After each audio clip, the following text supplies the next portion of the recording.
up on Vegas Nation Game Day, first place in the AFC West. 3-0 is great, but if we lose the rest of them, we're all going to be looking for jobs, Can the Raiders keep their perfect record against the Chargers on Monday night? I'm expecting a Raider party, man. I'm expecting them to come out in full effect. Fast takes and smart coverage coming up right now. Powered by the Las Vegas Review-Journal, this is Vegas Nation Game Day.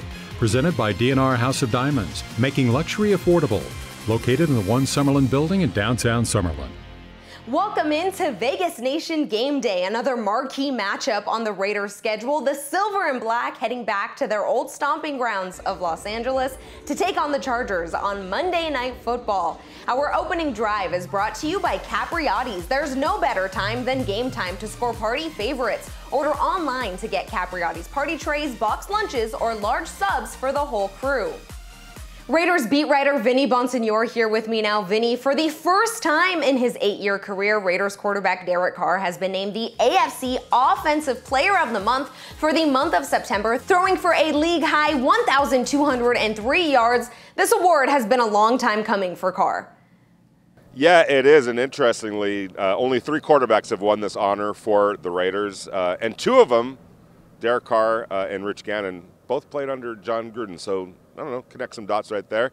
Good little tip of the cap for John Gruden as well, so he's a big part of that honor. But yeah, I think he absolutely deserved it. The Raiders are 3-0. He's played with ice in his veins late in games to help make that happen. He's thrown for a whole bunch of yards, lots of touchdowns, spreading the ball around. So definitely Derek Carr deserved that honor for September. Well, Derek Carr has had a lot of weapons to go to this season, and things are looking pretty good for the return of 2 more. We saw running backs Jalen Richard and Josh Jacobs make their return to practice for the first time on Thursday. What are the chances that they're good to go for Monday? Well, I think probably Josh a little bit more than Jalen Richard. Jalen Richard is just coming off injured reserve, so he was designated to return to practice, but now the Raiders have 21 days, or up to 21 days, to decide whether or not or when to activate him. Josh Jacobs is somebody that the Raiders can use like right this second.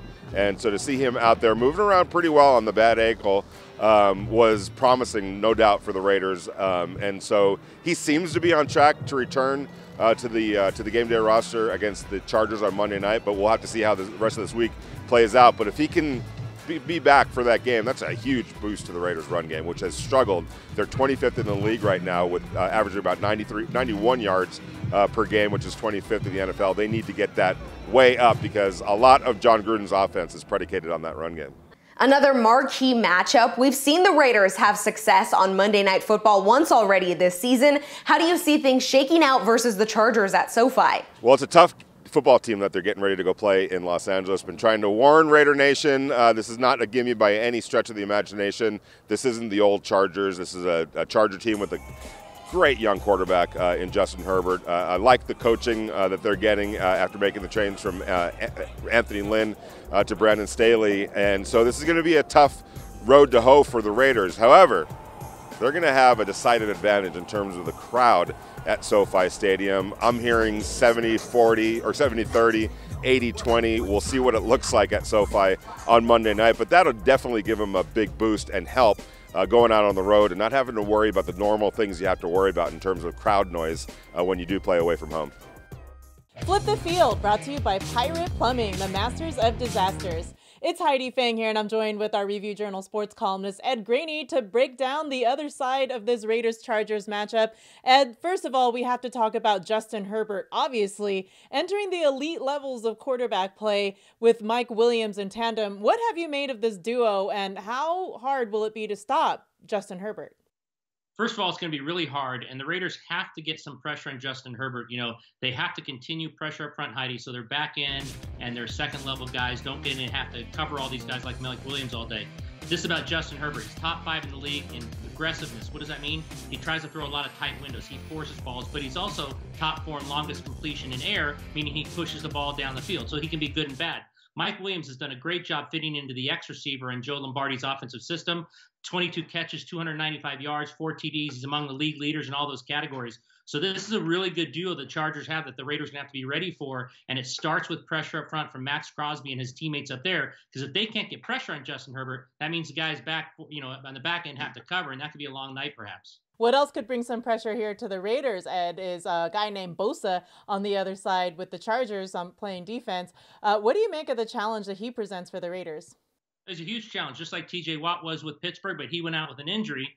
You don't want that to happen to Joey Bosa. So if he stays in the whole game and he's healthy, this is a hard guy to block, especially, look, the offensive line for the Raiders have not been good in 3 weeks. I don't know how much better it can get with Richie Incognito now in IR. A lot of young faces up there in the offensive line. They have not played well. Pro Football Focus rankings are not good for them.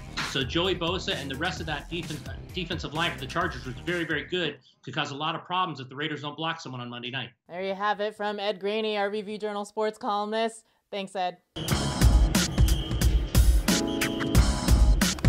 The Raiders season continues Monday with a trip to Los Angeles to play Justin Herbert and the Chargers. And just like in Week 3 against the Miami Dolphins, the Raiders are relying on their pass rush to punish the second-year signal caller.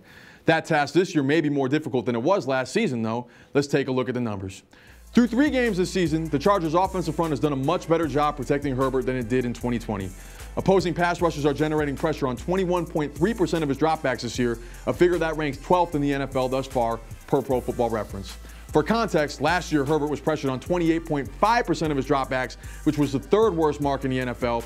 But with the improved protection, he's completing passes at a higher clip, 69.8% this year compared to 66.6% last year, and his yards per attempt has jumped from 7.3 to 7.6. But as the Chargers' offensive front has improved, so too is the Raiders' defensive front.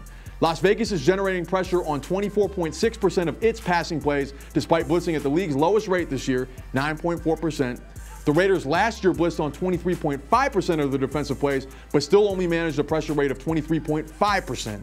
Getting to Herbert will give the Raiders more opportunities for their top-ranked offense to do its thing Monday night. The Raiders lead the NFL in total yards through 3 games, and their total of 1,413 is still better than that of the Cincinnati Bengals and the Jacksonville Jaguars, who played their 4th game Thursday night. A little something to consider before Monday night. I'm Sam Gordon, and that's the story by the numbers. D&R House of Diamonds is Las Vegas's elite private office jeweler, the perfect bridge between internet pricing and a traditional brick-and-mortar jewelry store. We specialize in loose diamonds, natural and lab-grown, engagement rings, fashion jewelry, custom design, and jewelry repairs. We operate by appointment in our beautiful offices in the One Summerlin building, downtown Summerlin. Our great relationships with the world's largest diamond wholesalers and our low overhead saves you hundreds, if not thousands, on your purchase. Vegas Nation Injury Brief, sponsored by Not the Injury Law. I'm Adam Hill for Vegas Nation here at the Raiders team facility. There wasn't a whole lot of injuries sustained by the Raiders this week. Welcome change for a team that has been decimated through the first few weeks of the season. But of course, all eyes are on running back Josh Jacobs. He's missed the last 2 games. His ankle has been injured. He's back on the practice field. Hasn't been able to get up to full speed. He's been limited throughout the week in those practice sessions, but he does expect to at least give it a go. That leaves Josh Jacobs pairing in the backfield with Peyton Barber, who had the big week last week against the Dolphins, finally jump-started that running game a little bit.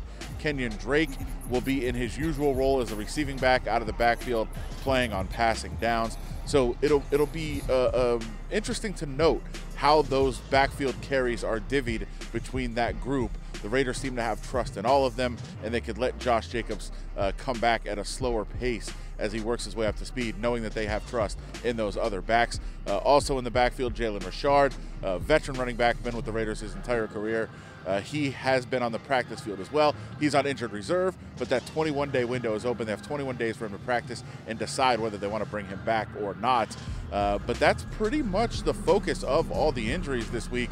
A couple of guys trying to work their way back from IR, but all eyes, of course, as we said, on Josh Jacobs. And we'll note how that backfield is shared between those guys, because there's a lot of talent now to carry the ball for the Raiders. With your injury report from the Raiders facility in Henderson, I'm Adam Hill. Vegas Nation Fan Zone, sponsored by your Southern Nevada Toyota dealers. Toyota, let's go places. Having been at Allegiant Stadium for the last 2 home games, I've seen some pretty cool cars decked out in silver and black decals, but the fans we are about to show you have their own unique way of showing their support for the silver and black. Kevin Cannon has more. What up, Vegas Nation Fan Zone? This week we meet some Raiders fans who celebrate their love of the silver and black on custom Raiders-themed lowrider bicycles. My love for the Raiders started with Bo Jackson, a hell of a beast. So my way of incorporating that is making a lowrider bike that suits my personality, my love for the Raider Nation and the Black Hole. Why did you decide to express your love of the Raiders through lowrider bicycles? It just comes one-on-one. It's in the culture.